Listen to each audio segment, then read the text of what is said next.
You can regularly find a 2 to 3 hour international flight across Europe for less than €10. That price tag directly defies our basic assumptions about travel. We are conditioned to expect flying to be an inherently expensive luxury, saddled with massive overhead costs. But the pioneers of the European budget airline model routinely charge half or a third of what a normal airline demands for the exact same distance. To make those numbers work, a company has to engineer relentless physical velocity and momentum across every single aspect of its business. Budget airlines can survive on these razor-thin ticket prices because they do not operate like traditional hospitality companies. They function like high-speed, non-stop industrial assembly lines. The efficiency starts with the hardware. Instead of holding on to older, cheaper planes, budget airlines place massive bulk orders for brand new aircraft to secure steep manufacturing discounts. A new plane carries a high initial price tag, but its superior fuel efficiency quickly offsets that upfront expense. To push costs down even further, these airlines restrict their fleets to a single model of aircraft, like the Boeing 737 or the Airbus A320. When you only fly one type of plane, pilots, mechanics, and ground staff only require one type of training. Inside the cabin, the seats do not recline.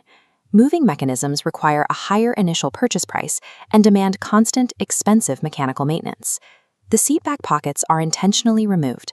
Without pockets, passengers have nowhere to stash their trash, which drastically reduces cabin cleaning times between flights. Every physical component of the aircraft is ruthlessly optimized to remove downtime, ensuring the asset is always ready to fly. Outside the plane, you rarely see a budget airline fly into a premium, highly regulated hub like London Heathrow or Paris Charles de Gaulle. Those runways are too crowded and too expensive. Instead, they dominate secondary airports.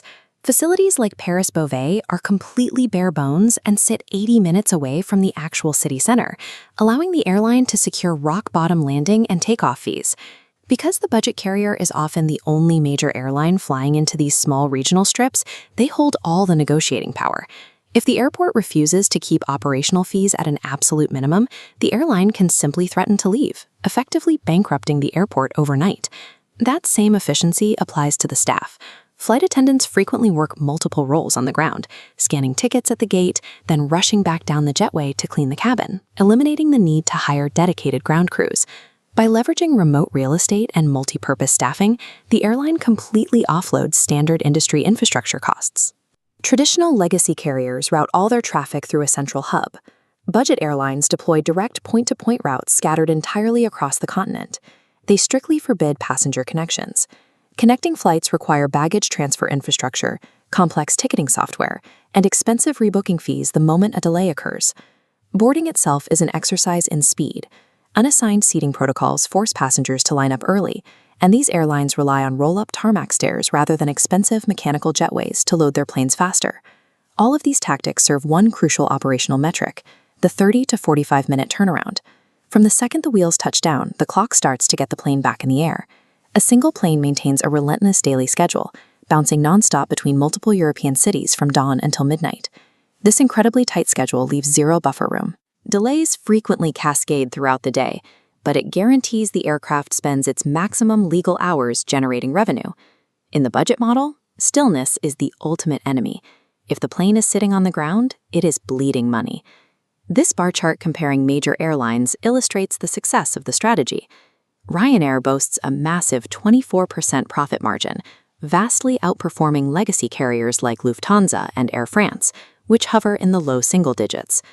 Recognizing these massive profits, legacy airlines repeatedly attempted to launch their own in-house budget carriers, pouring money into spin-offs like Delta Song and United's TED, but every single one of them failed. They could not escape their pre-existing union labor agreements, their expensive salaried workforces, and the costly devotion to their massive megahubs. The budget giants crushed these competitors by relying on absolute operational flexibility and massive continent-spanning scale. The legacy airlines focused on offering a cheaper ticket. The budget carriers succeeded because they engineered a system of unstoppable velocity, proving that the cheapest way to fly is simply to never stop moving.